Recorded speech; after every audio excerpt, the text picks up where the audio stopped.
आज मैंने आप लोगों को कुछ जरूरी मुद्दों पर अपनी पार्टी की प्रतिक्रिया जाहिर करने के लिए आप लोगों को बुलाया है।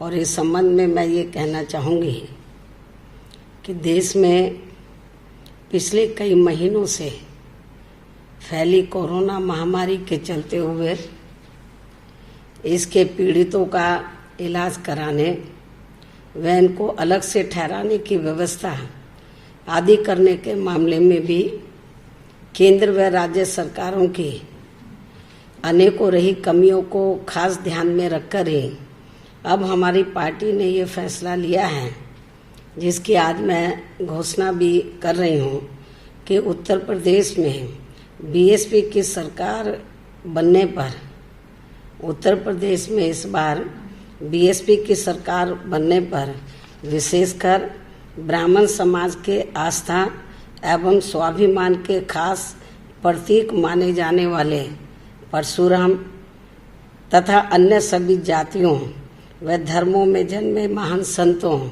गुरुओं व महापुरुषों के नाम पर भी बड़ी संख्या में आधुनिक हॉस्पिटल व सभी जरूरी सुविधाओं से युक्त ठहरने के स्थलों का भी निर्माण कराया जाएगा। और इससे फिर एक तरफ सभी पार्टियों व धर्मों के महान संतों, गुरुओं व महापुरुषों को पूरा आदर सम्मान मिलेगा। तो वहीं दूसरी तरफ कोरोना जैसी आगे अन्य और भी भयानक बीमारी के फैलने पर फिर वर्तमान की तरह खासकर उत्तर प्रदेश की जनता को कोई ज़्यादा परेशानी भी नहीं आएगी। हालांकि इस मामले में हमारी पार्टी कुदरत से यही प्रार्थना करती है, कामना करती है कि कोरोना जैसी अन्य और महामारी अब आगे अपने देश में फिर से कभी भी ना यहाँ आए।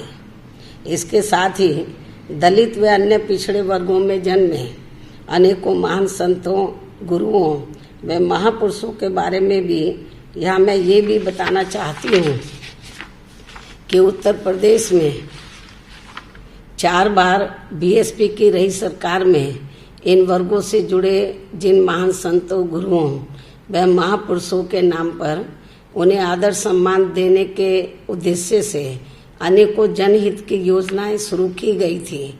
साथ ही कुछ जिलों के नाम भी रखे गए थे। तो उन्हें फिर अधिकांश सपा सरकार ने अपनी जातिवादी मानसिकता व द्वेष की भावना के चलते हुए बदल दिया था, जिन्हें फिर बीएसपी की सरकार के बनते ही तुरंत बहाल कर दिया जाएगा। जबकि इनका लिया गया ये फैसला अति शर्मनाक व अति निंदनीय भी था।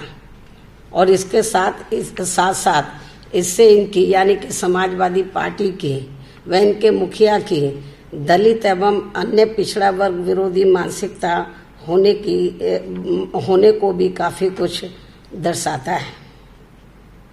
और अब ये पार्टी ब्राह्मण समाज के वोटों के खातिर, खासकर ब्राह्मण समाज के वोटों के खातिर अपने राजनीतिक स्वार्थ में परशुराम की ऊंची प्रतिमा लगाने की भी बात कर रही है। लेकिन इस मामले में हमारी पार्टी का सपा को ये भी कहना है कि यदि इनको वास्तव में इनकी प्रतिमा इनके सम्मान में लगानी भी थी तो इनको इसे अपने पूर्व के रहे शासनकाल में ही लगा देना चाहिए था। जो अब ये चुनाव होने के नज़दीक लगाने की बात कर रहे हैं, इससे साफ जाहिर हो जाता है कि अब इनकी यानी कि सपा की हालत प्रदेश में बहुत ज़्यादा खराब हो रही है। और अब ऐसे में तो ब्राह्मण समाज इनके साथ कतई भी जाने वाला नहीं है। वैसे भी इस समाज का हर स्तर पर शोषण व उत्पीड़न आदि भी इनकी सरकार में सबसे ज़्यादा हुआ है। इसके अनेकों उदाहरण हमारे सामने हैं। जबकि ब्राह्मण समाज को हर मामले में बीएसपी के ऊपर ये पूरा भरोसा है कि बीएसपी किसी भी मामले में सपा की तरह कहती नहीं है बल्कि करके दिखाती है। अर्थात बीएसपी की सरकार बनने पर फिर हमारी सरकार ब्राह्मण समाज की इस चाहत को ध्यान में रखकर यहाँ परशुराम की प्रतिमा हर मामले में सपा की तुलना में ज़्यादा भव्य ही लगाएगी। इसका ब्राह्मण समाज को बीएसपी के ऊपर ज़्यादा भरोसा भी है। इसके साथ साथ यहाँ मैं ये भी कहना चाहती हूँ कि यदि क्षत्रिय व वैश्य तथा अन्य समाज आदि भी अपने महान संतों, गुरुओं व महापुरुषों की प्रतिमा लगवाने की अपनी भावना दर्शाते हैं तो फिर इस मामले में उनकी भावनाओं को भी जरूर पूरा किया जाएगा, आदर सम्मान दिया जाएगा।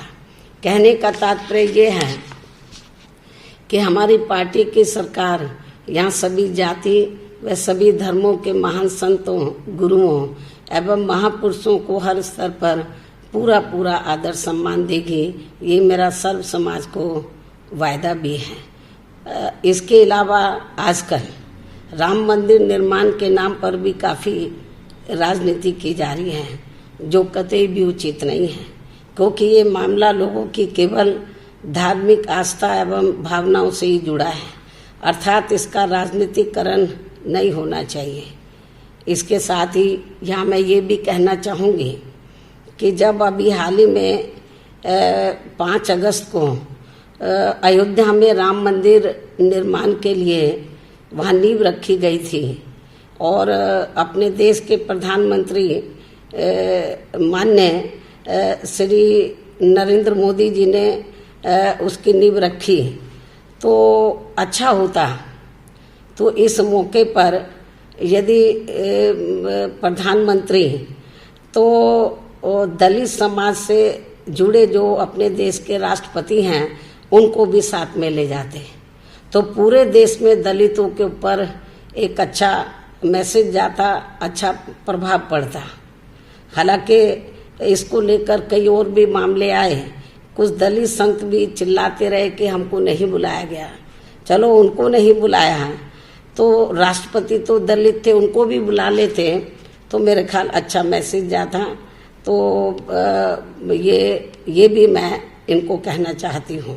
वैसे भी इस संदर्भ में हमारी पार्टी का ये मानना है कि अयोध्या में केवल राम मंदिर का निर्माण करने से व राम राज्य के कोरे गुणगान आदि करने से ही यहाँ उत्तर प्रदेश व पूरे देश की जनता का भला होने वाला नहीं है, बल्कि इसके साथ साथ केंद्र व खासकर उत्तर प्रदेश राज्य सरकार को उनके बताए हुए रास्तों पर ही चलना होगा।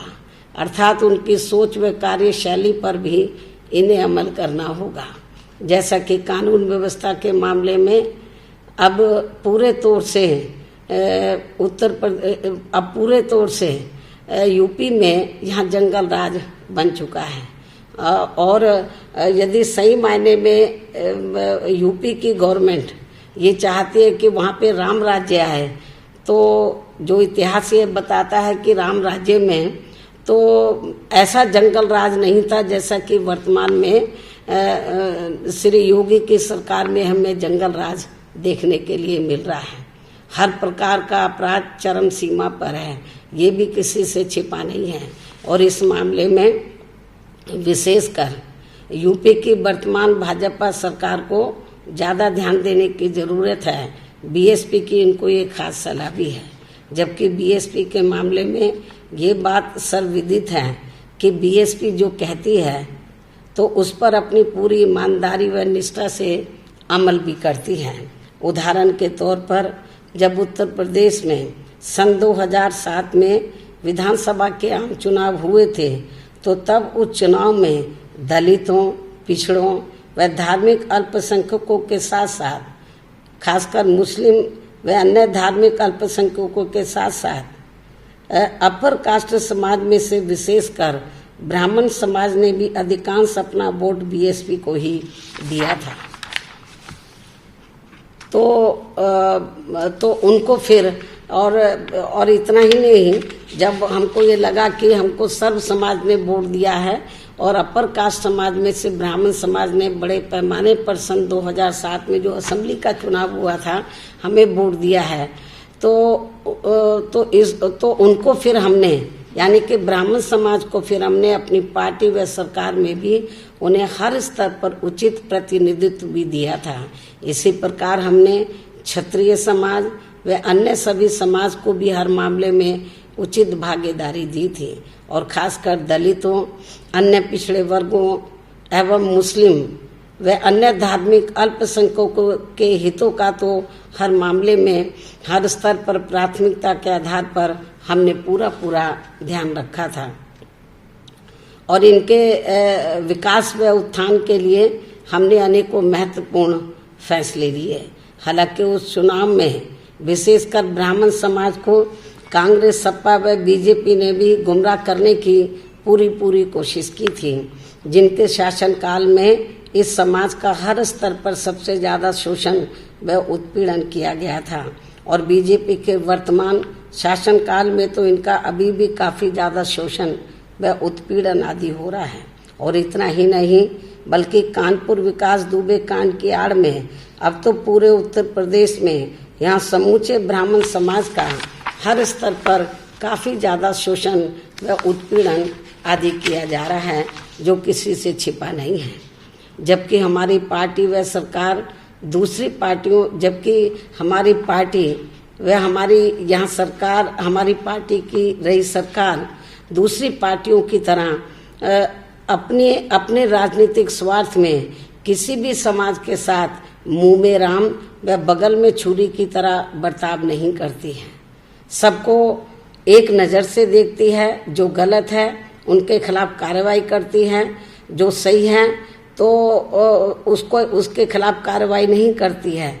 अपने राजनीतिक स्वार्थ में तो जो सही लोग हैं तो उनके साथ किसी भी प्रकार का अन्याय नहीं करती है, जैसा कि अब हमें देखने के लिए मिल रहा है। बात तो हम बड़ी बड़ी करते हैं, लेकिन काम उल्टा करते हैं, तो ये भी ठीक नहीं है। तो मैं इस बात को फिर दोहराना चाहती हूँ, जबकि हमारी पार्टी व सरकार दूसरी पार्टियों की तरह अपने राजनीतिक स्वार्थ में किसी भी समाज के साथ मुंह में राम व बगल में छुरी की तरह बर्ताव नहीं करती है, बल्कि परम पूज्य बाबा साहब डॉक्टर भीमराव अंबेडकर द्वारा निर्मित भारतीय संविधान के मुताबिक चलकर ही सबको न्याय दिलाने की बात करती है। और इतना ही नहीं, बल्कि बीएसपी की सरकार बनने पर सर्वजन हिताय व सर्वजन सुखाय की नीतियों पर आधारित ही सरकार चलाती है। और अब अंत में मैं यही कहना चाहूंगी कि ये कुछ जरूरी बातें आज मैंने मीडिया के जरिए विशेषकर यूपी की जनता को सावधान करने के उद्देश्य से इसलिए रखी है, क्योंकि यूपी में अब विधानसभा चुनाव का समय भी काफी नजदीक आता जा रहा है, ताकि इस चुनाव में फिर जनता अपना वोट किसी भी प्रकार की भावनाओं में बहकर ना करे तथा अपने हितों में आजमाई हुई पार्टी को ही अपना वोट करें, यानी कि वोट दें, अर्थात बीएसपी को ही अपना वोट दें, क्योंकि बीएसपी की कथनी करने में कभी भी उत्तर प्रदेश की जनता को अंतर देखने के लिए नहीं मिला है। जो कहती है उसके ऊपर पूरी ईमानदारी निष्ठा से अमल करती है। तो इसलिए एक ही पार्टी है उत्तर प्रदेश में बीएसपी, तो जो सर्व समाज के हितों का तो उनके डेवलपमेंट के मामले में पूरा ध्यान रखती है। विभिन्न क्षेत्रों में जो लगे लोग हैं तो उनके हितों का पूरा ध्यान रखती है, चाहे मजदूर है, किसान है, व्यापारी है या अन्य क्षेत्र में लगे लोग, अन्य मेहनतकश जो लोग हैं उनके हितों का पूरा ध्यान रखती है। और कानून व्यवस्था के मामले में तो हमारी पार्टी की सरकार किसी को भी बकसती नहीं है। यदि हमारी पार्टी का भी आदमी कोई कानून अपने हाथ में लेता है तो उनके खिलाफ सख्त से सख्त कार्रवाई करती है। यही मुख्य वजह रही कि उत्तर प्रदेश में मेरी चारों हुकूमतों के दौरान तो उत्तर प्रदेश की जनता को वहां कानून का राज देखने के लिए मिला। लेकिन बीएसपी के जगह पर जब दूसरी पार्टी पावर में आती है तो वो अपनी पार्टी, उनकी पार्टी में जो क्रिमिनल एलिमेंट्स होते हैं तो उनको वो बचाती है, और जो दूसरी पार्टियों में होते हैं उनके खिलाफ कार्रवाई करती है। तो ठीक है, चाहे कि दूसरी पार्टी में हो या उनकी पार्टी में हो, उनके सबके खिलाफ कार्रवाई होनी चाहिए। जिस दिन उत्तर प्रदेश में बीजेपी की सरकार तो अपराधियों के खिलाफ कार्रवाई करने के मामले में राजनीति को अलग करके चलेगी और अपनी पार्टी के जो आपराधिक तत्व है उनके खिलाफ भी सख्त कानूनी कार्रवाई करेगी, तो मैं आज आपको लिखकर देने के लिए तैयार हूँ। फिर उत्तर प्रदेश में अपराधियों का राज देखने के लिए नहीं मिलेगा, जंगल राज देखने के लिए नहीं मिलेगा। फिर बीएसपी के शासन की तरह, शासनकाल की तरह वहाँ कानून द्वारा कानून का राज देखने के लिए मिलेगा। तो इसलिए मेरा यूपी की गवर्नमेंट से यही कहना है कि यदि आप उत्तर प्रदेश में कानून द्वारा कानून का राज उधर कायम करना चाहते हैं तो आपको बीएसपी की गवर्नमेंट से इस मामले में बहुत कुछ सीखना होगा। दलगत राजनीति से ऊपर उठकर तो जो आपराधिक तत्व हैं उनके खिलाफ कार्रवाई करनी होगी। तो ये भी मेरी इनको सलाह है। तो इस उम्मीद के साथ ही अब मैं अपनी बात यही समाप्त करती हूँ। धन्यवाद। नमस्कार, मैं हूं मानक गुप्ता। अगर आपको हमारा ये वीडियो पसंद आया हो तो इसे लाइक और शेयर जरूर करें और हाँ, हमें सब्सक्राइब और फॉलो करना ना भूलें ताकि आप देश और दुनिया की कोई खबर मिस ना करें। तो जुड़े रहिए हमारे साथ और देखते रहिए News 24।